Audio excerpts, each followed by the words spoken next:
Well, good to see you all tonight on this beautiful, almost starting to be warm weather again in this heartbeat of temperatures we've had for a while.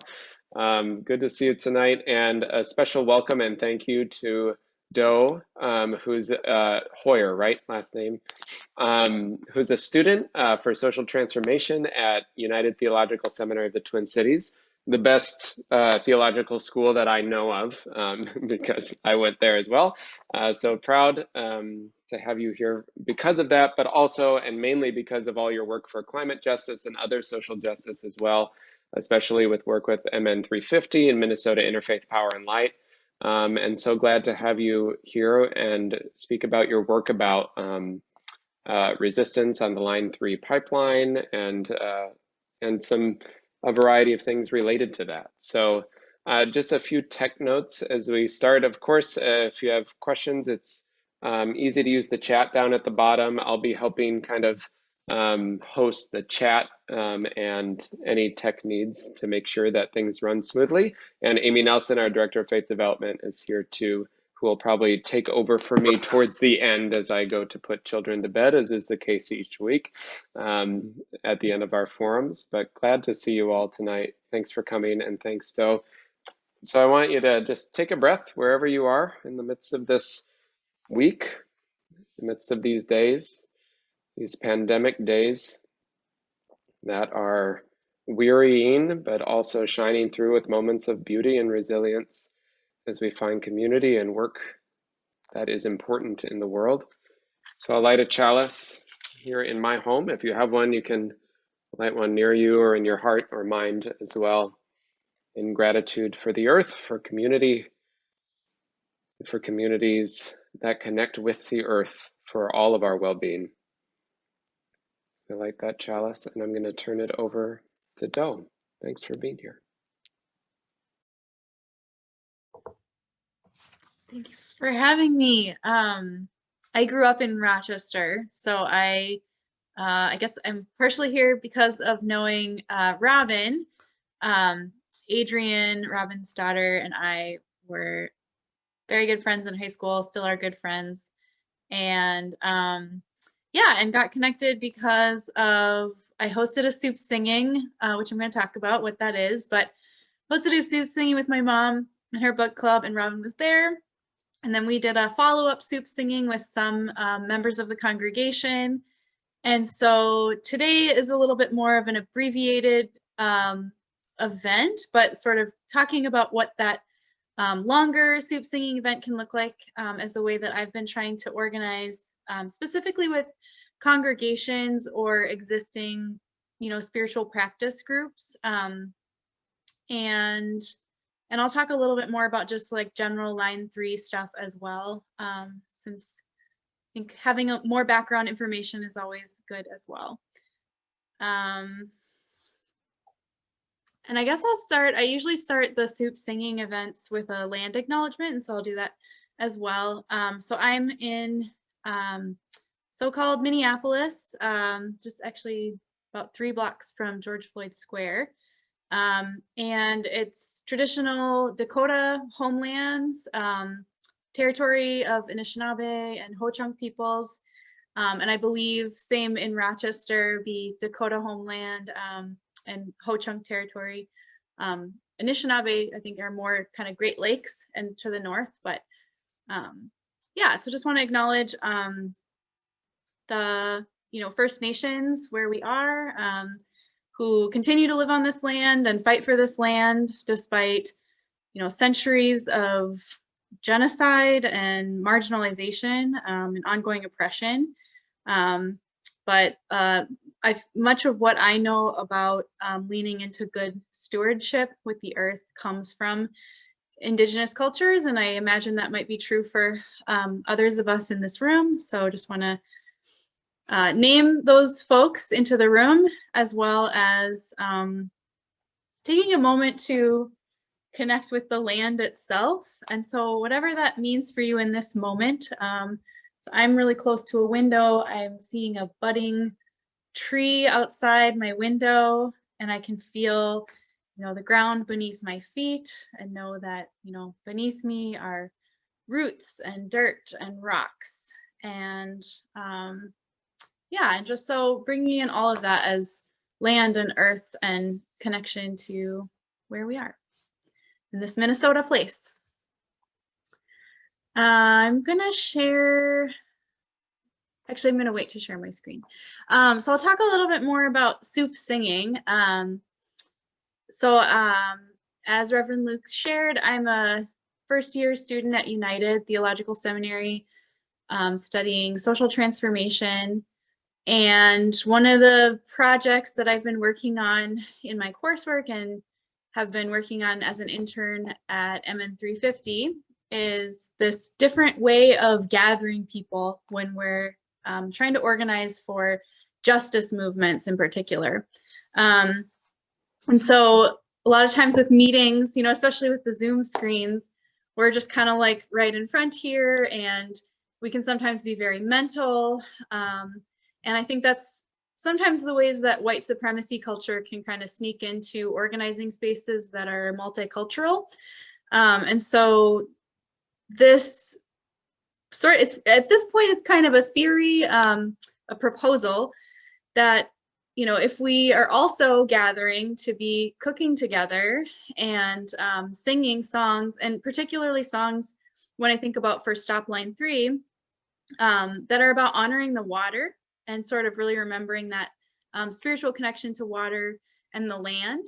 And if we do that first, how would that change then if we, you know, try to do an action hour after that, or we talk a little bit more with our congregations about what would it be like for us to pay land tax to Indigenous peoples as a congregation. And just that it's really about bringing in more practices that, you know, allow us to feel even more whole as a human being, even more connected to the people that we're organizing with. And hopefully with continued practice, it kind of starts to shift away from individualism and a little bit more into collectivism. So that's the ongoing theory through doing these events, is that this, yeah, will kind of help us have a culture shift that's really needed right now. So I don't have enough time to do a full soup singing. That ends up being like a 2-hour event.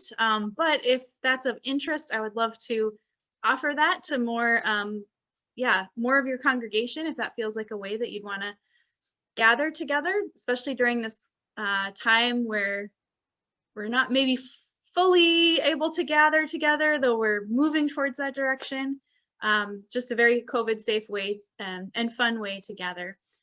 But I'm gonna lead a song that I have been teaching at pretty much all of the soup singings.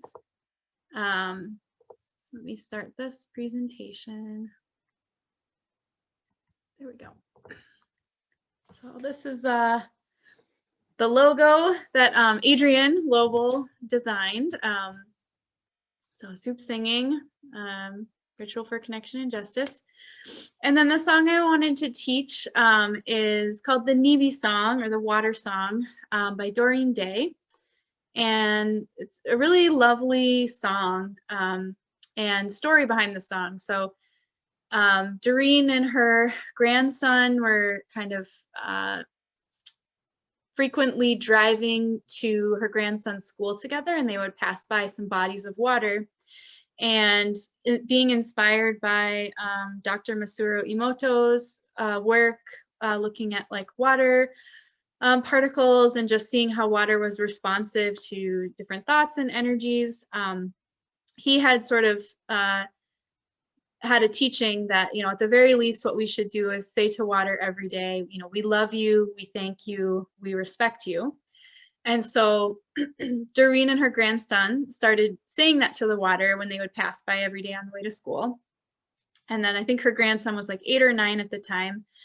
And so he said, you know, well, Nokomis, grandmother, can't we learn how to say this in our language? And so then Doreen got the translation, and they started practicing how to say it in Ojibwe or Anishinaabe. And after some time that they were, you know, practicing, Doreen's grandson again said, well, Nokomis, don't you think the water wants to be sung to? And I was just at an event earlier this month, actually hearing Doreen tell this story, and she said that it was just like the song came out exactly as it was, like it, yeah, just emerged, and there was no changing the song ever from when it first emerged.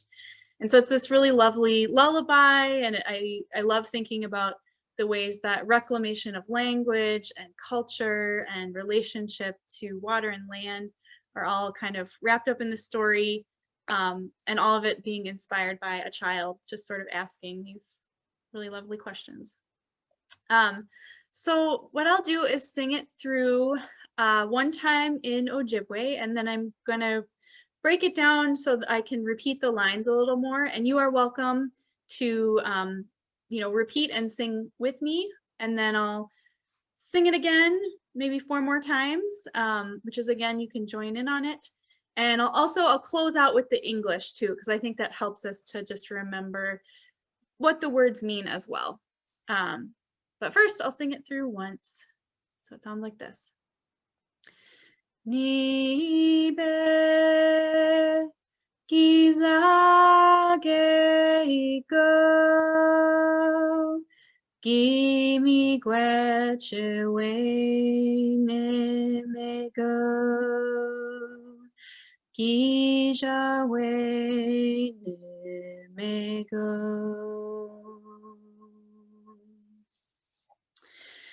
And so this song is intended to really be sung to the water. So I know, like, see Robin in her kitchen, hopefully cooking soup. And if others are, has any water or tea or anything nearby you that you want to just bless with this song, very welcome to kind of bring this in as like a ritual and a blessing to the water that you're to take into yourself too. And I'm gonna start with the first line and just repeat it a couple times. So just maybe I'll repeat it like 4 times and you jump on when it makes sense for you. Nibe Kizage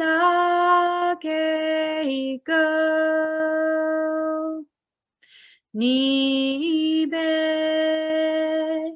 Kizage go Nibe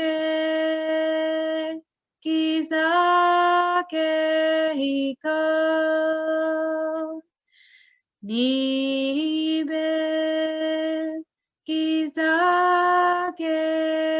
go. And then the second line goes, Gimi gweche we me go. Gimi gweche we me go. Gimi gweche we me go. Gimi gweche we me go. And the last line goes, Gisha we me go. Gisha we me go. Gisha we me go. Gisha we me go. All right, I'm just gonna sing it through 4 times.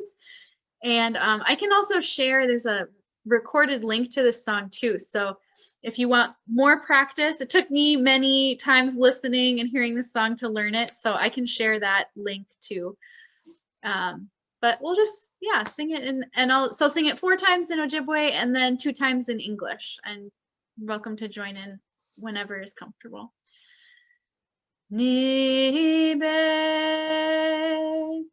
Gizage go Gimi gweche wene mego. Gija wene mego. Nibe giza keiko. Gimi gweche wene mego. Gisha wene mego. Nibe giza keiko. Gimi gweche wene mego.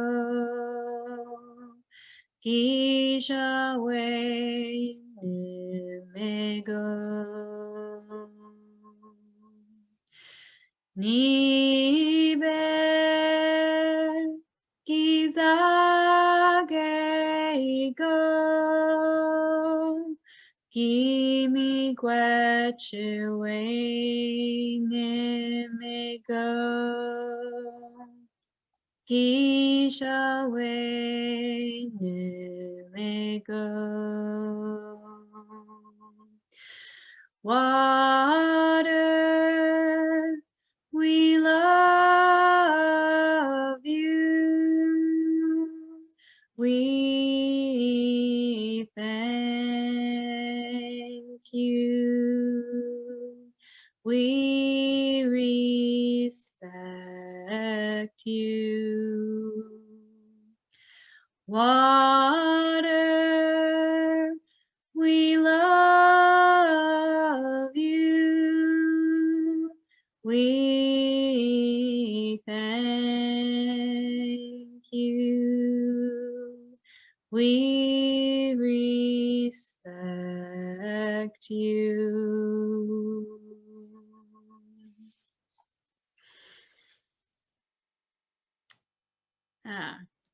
So wondering, I'm gonna kind of just stop share for a second so we can all see each other again.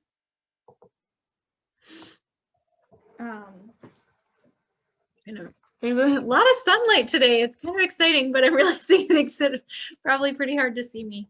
Yeah, I guess I wanted to say a few more things about that song. There is definitely an ask right now about just learning to sing that song, whether it's in English or in Ojibwe, and just singing it to the water.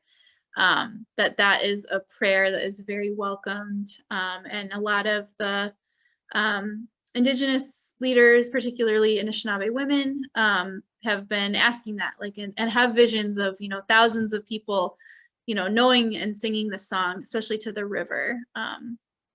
And so, yeah, just wanted to share that as well, that this is definitely a song that you are invited to learn and share and sing to water. I have a lot more information about just general line 3 stuff, but I also know some of the curiosity is kind of around whether this is an event that the congregation wants to do together. So maybe as a way to kind of transition out of the song, I'd love to welcome any reflections just either on how was singing that particular song, or I know Paula and Robin were both at the soup singing, and I don't know if you'd want to share anything about that experience just before I kind of transition to more stop line 3 presentation. Of course, my fingers are wet, but I love singing that song. It makes me feel really centered, and this will be the 3rd time I've made soup with you, Alison, and it's turned out just better than ever. So I love that acknowledgement of the land and the feeling of blessing the water. And, you know, so often there's so little that we can do. We feel helpless with the state of the world. And it feels like being able to bless the water is a very positive thing. So I wanted to share that. Elizabeth was also at your soup singing last time. Would you like to share, Elizabeth?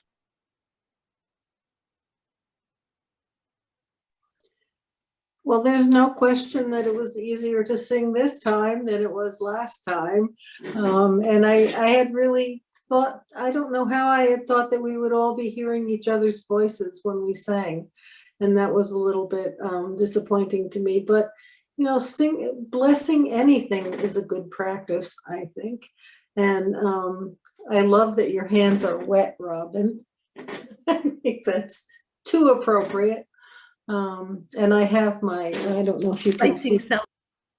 I have my mister here, which I've been blessing as well. And thank you for the work that you do, Doe. Thanks, Elizabeth. I really liked making the soup.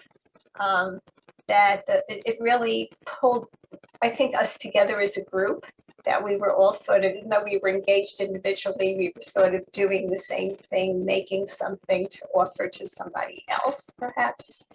And I know in your program up in the Twin Cities, the soup, in fact, is offered to other people. So I just think that part of it was also trying to be communal while being alone and kind of joining things together. So I like that aspect of it too. I'm not making soup today, not in my kitchen, but I really liked it. And we enjoyed the soup too, I might add. So it was actually from our church's cookbook. Nice. Yay, thanks for sharing, Paula. It's nice to hear, those reflections, and the way the event is kind of set up too is that you kind of are prepping your vegetables while you're learning songs together for the first 45 minutes or so, and then have a little break to get things on the stove before the piece where we're a little bit more in front of the screen, maybe receiving information in the form of a presentation or in breakout rooms. But then at the very end, you have soup to eat. And I do think that, singing to the soup, blessing the water in the soup, and blessing the water protectors too, as all of that is like an interconnected kind of energetic blessing. I think it feels good. So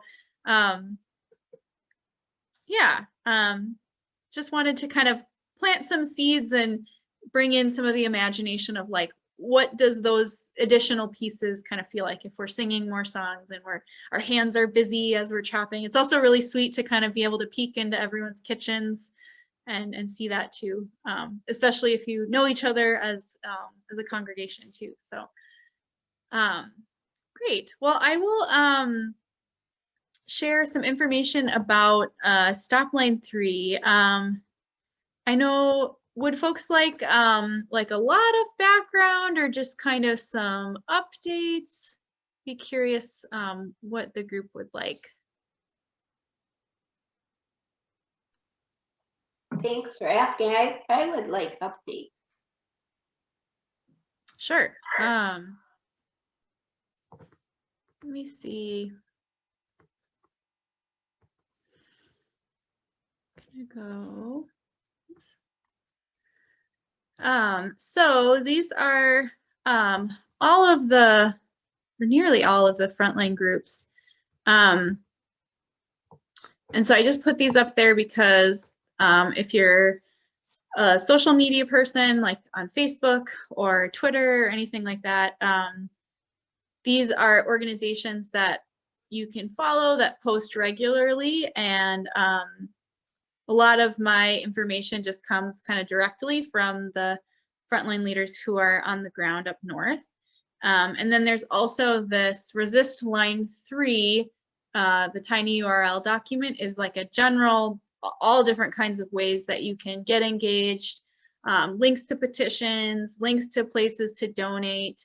And then the Welcome Water Protectors website is all kinds of information for going up north. And I will kind of highlight that. So there are some actions coming up. I think it's June 5th through the 13th. They're really hoping that can get a lot of people up north for some, you know, maybe many days of actions, but maybe someone comes for just, you know, one day of that. But really focused on treaty rights, and that as sort of an under acknowledged issue in the whole Line 3. I guess it's sort of a debate. Those who are in favor of the pipeline are, you know, disregarding the fact that the Anishinaabe have treaty rights to hunt and gather wild rice and gather their medicines and fish in this area, and the pipeline threatens their ability to, you know, even make a small living off of the land by like selling things like wild rice. So that is, again, a couple actions that are coming up in June that they're really hoping a lot of people will come up for. And I think they're still getting all their details of that figured out, but I just wanted to relay the ask of coming up north, and especially at the Welcome Water Protector Center. That's the camp in Palisade that Honor the Earth and Winona LaDuke has been at. And that one in particular is really well set up to receive people who just kind of want to visit, learn more, and make some connections. They have a lot of different ways, and actually Minnesota Interfaith Power and Light as well is supporting congregations who maybe want to go up there and learn. And there's days, you know, like weekends where there's multiple congregations all there and kind of learning more about the issues from folks who are fighting the pipeline every day.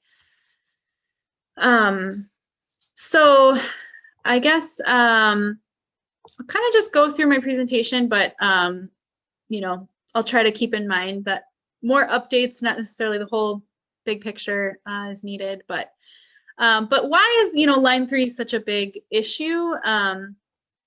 Or like, why do I contribute a lot of energy towards resisting this pipeline as a young person, as a person of faith?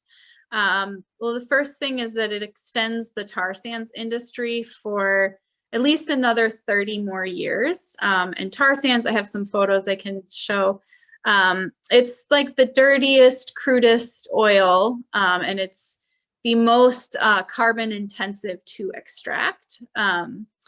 And so this, because of some of the other pipelines that have been shut down, like the Keystone XL pipeline, there are becoming more limited options to transport this oil through pipeline, which is why Enbridge, the Canadian corporation that's building Line 3, is really pushing for this. And there are you know, outstanding cases in the Minnesota Court of Appeals, as well as at the federal level, lawsuits against Line 3, and their strategy has really been to plow forward with construction before those court cases can really be heard. And their big incentive for that is to try to sell as much of the oil that they can extract from the tar sands. And apparently that is a lot, because that would extend this industry for another 30 years. This oil also has to get refined. It has to be mixed with a bunch of chemicals so that it's diluted enough to be able to go through the pipes. And that is a energy footprint equivalent to 50 coal-fired plants just to move the oil through every day. And the pipeline is also proposed to cross the Mississippi headwaters twice. Many people, including the Twin Cities and downstream, depend on that water to, you know, drink, cook with, wash with, you name it. So it's you know, directly threatening the water source for millions of people downstream of the pipeline. And I was touching on it a little bit, talking about the event up north to really focus on honoring treaties. It's a whole case of structural racism where these very legitimate legal agreements that were made between tribal nations and the US government are just being completely disregarded as this whole like regulatory process has gone on. And so, yeah, very much an instance of colonial government just refusing to acknowledge these treaties that are actual living agreements. So those are some of the big picture issues of why people are really fighting this. There's the climate impacts, but also the impacts on our Indigenous communities and the way that that just perpetuates environmental racism. So the Line 3 is being called a replacement project by Enbridge, but it's actually an expansion. And so I guess I'll kind of debunk maybe a couple of the things. Enbridge has had a lot of advertisements in publications like the Star Tribune or on the radio. I've been hearing a lot of them like on YouTube or Spotify. And so some of the things that they will say in those advertisements is that they've been collaborating with Indigenous communities on this pipeline. And that is not the whole truth. So you can see with this black line going through the Leech Lake Reservation and the Fond du Lac Reservation, that is the existing Line 3 that has, you know, over 900 structural anomalies. It's has to operate at half capacity because of the threats to leakage. So Enbridge wants to build this replacement line partially because they want to be sending more oil through the new pipeline.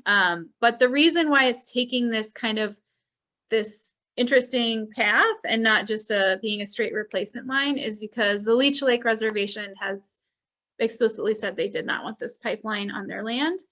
So Enbridge has worked with Leech Lake and Fond du Lac on this pipeline, but Red Lake, White Earth, Mille Lacs, and have been opposed to it, as well as numerous other environmental groups with Indigenous leadership on the basis of the violation of treaty rights, the ways that it impacts wild rice, which is a very sacred food for Anishinaabe people. It's very integral to culture and ceremonies. And Minnesota is the only place where this grows, where wild rice grows. So it really is a invaluable cultural resource for First Nations folks in Minnesota. Yeah, and so that ends up being a lot of the focus. This was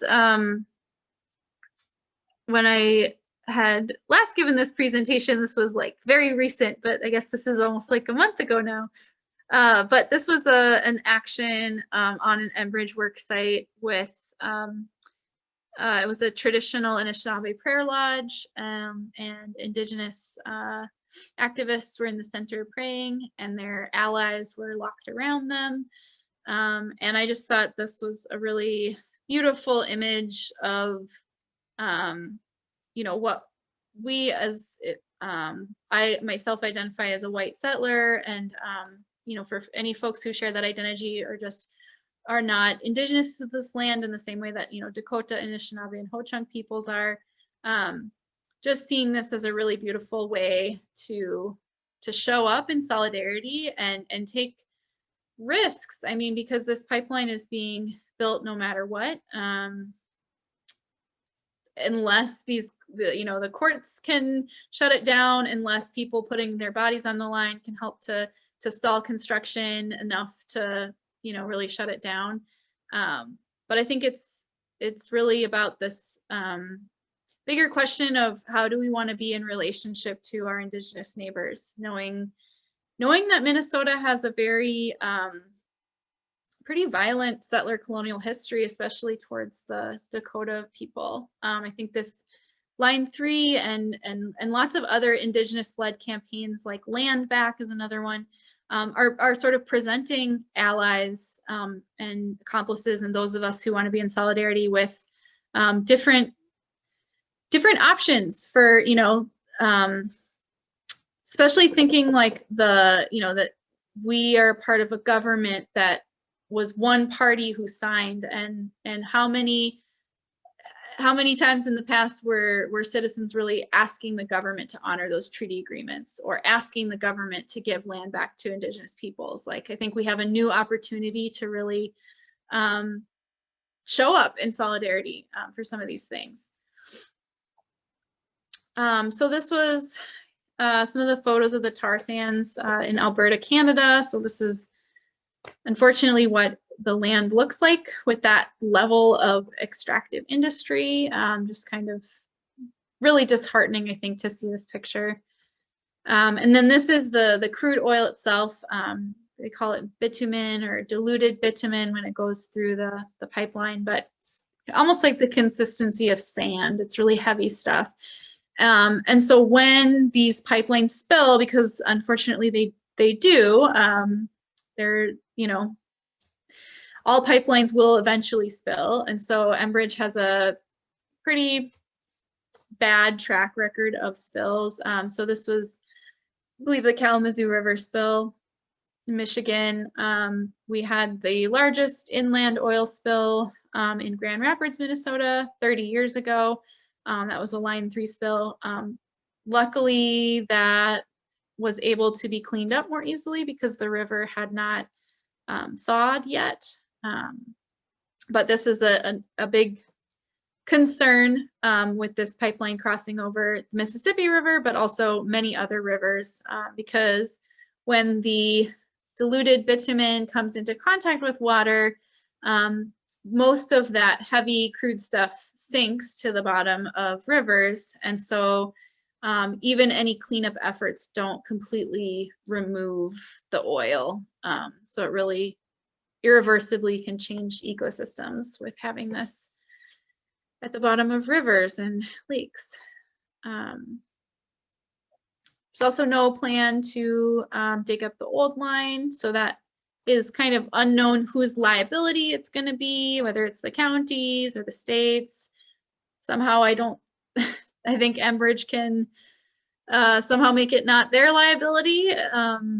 But that's another thing I think to be aware of, is that the old pipeline is intended to stay in the ground. And this is some of the pipeline maps. These are all the oil pipelines, not the natural gas pipelines, but especially coming out of Alberta and the tar sands. I've kind of used this to remind me of the fact that a lot of this oil is going to be exported. And so Line 3 is really just a pass through to keep moving, to make it to this refinery in Superior, but then also to keep moving that oil out. And one of the outstanding court cases right now in the Minnesota Court of Appeals is about the Public Utilities Commission's decision to accept Enbridge's, they submitted their supply forecast, so everything that they're capable of extracting as equivalent to the demand forecast, which is not the same. There's no actual regional demand for the oil. So that is hopefully, we're expecting to hear those decisions by June 21st, I think is the deadline. No one expects the judges to make that decision sooner, unfortunately.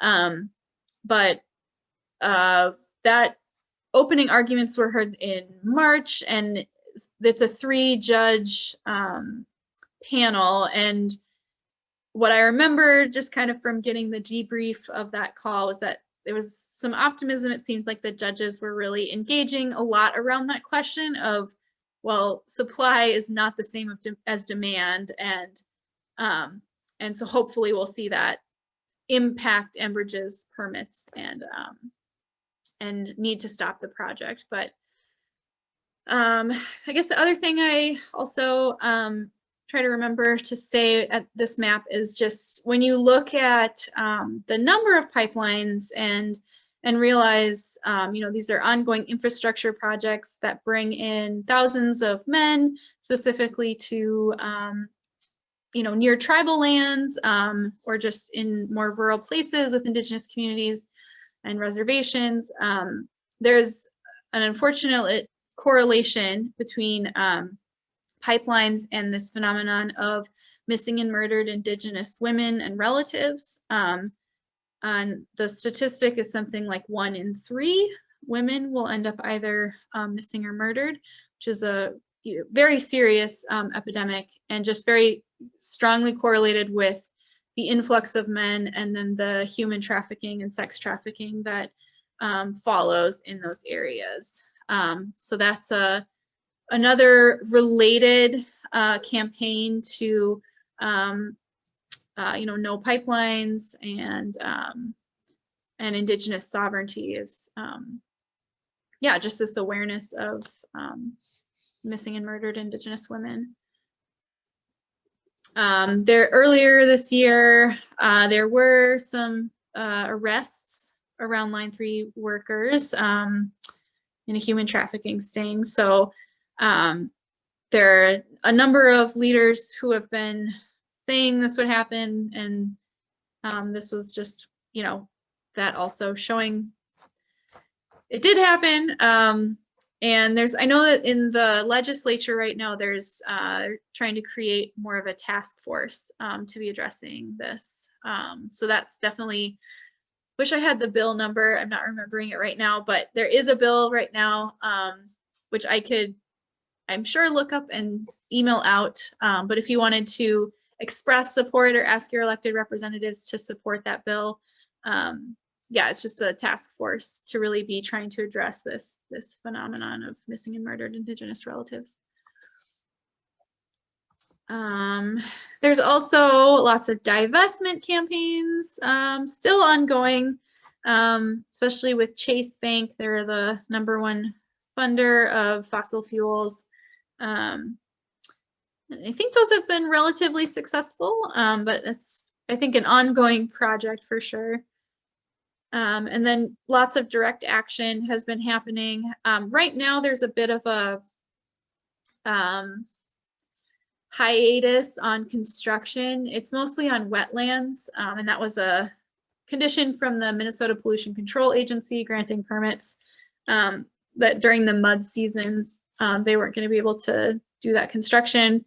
But there's still work happening on pump stations, and I think some trying to get drill pads ready to go under the rivers. Those have not been drilled under yet, but that's, I think, some of the trying to get more folks up north in June, because that is when construction is supposed to resume. And then these are those resources that I started out with again. I can leave that up for a moment.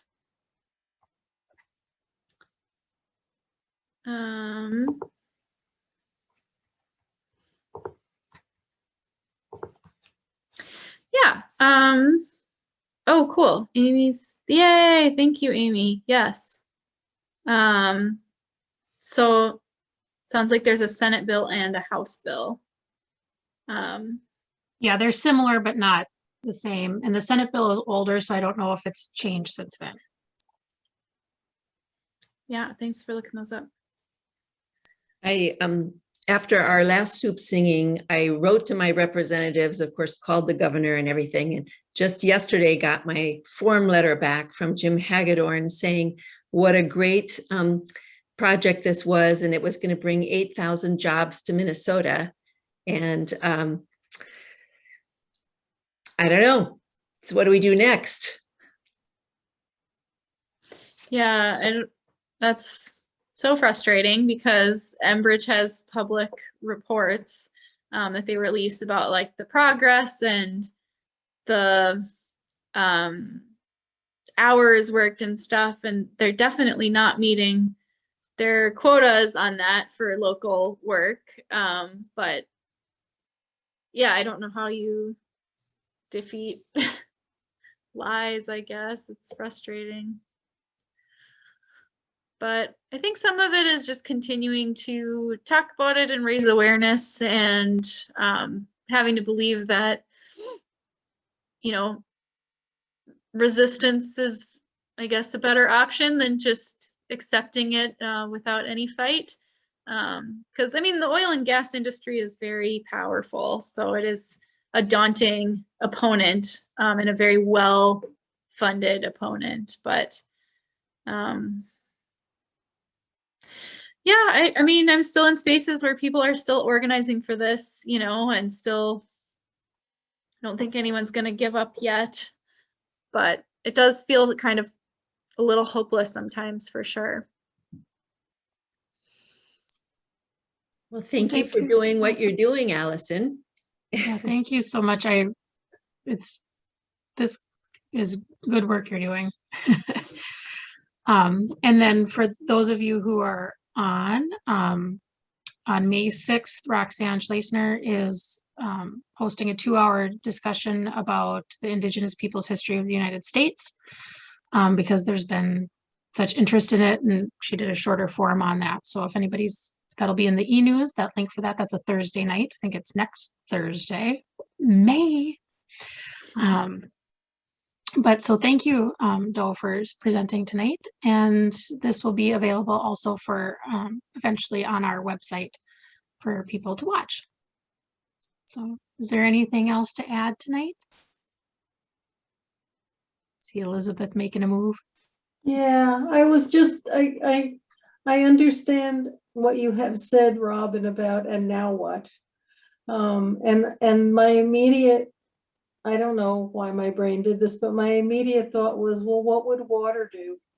And water would just keep eroding and just keep moving and just do what it can to make a difference. Mm-hmm. So I love that. Yes. Thank you, Elizabeth. That was, I think that was a perfect way to perfect note to end that tonight. yeah. So, well, thank you again, everybody.